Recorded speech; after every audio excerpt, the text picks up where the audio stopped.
ചിലര് ഗീബത്തും നമീമത്തും പറയുമ്പം സൂഫിസം ചമഞ്ഞിട്ടാണ് പറയാ.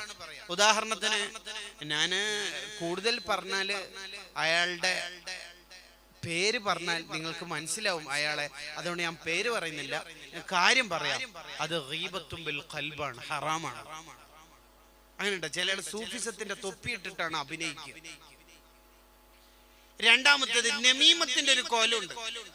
ഇന്നാലിന്നാള് നിങ്ങളെ പറ്റിട്ട് പല കാര്യവും പറയുമ്പോ ഞാനാ ബ്ലോക്ക് ചെയ്തത്, മഹാന്റെ അങ്ങേയറ്റം. ഇന്നാളിന്നാള് നിങ്ങളെ പറ്റിട്ട് ഒരു കാര്യം മീറ്റിംഗിൽ പറയുമ്പോ മഹാനായ ഞാൻ സൂഫിയും ആലിമുൽ അല്ലാമ മണ്ടാമ അയാളെ ബ്ലോക്ക് ചെയ്തെന്നാ പറയണു. അത് ഗീബത്തുമാണ് നമീമത്തുമാണ്, രണ്ടുമാണ്. അയാൾ പറഞ്ഞതെന്ന് പറയാ, എന്നിട്ട് അയാളെ കുറ്റം പറയുകയും ചെയ്യാ.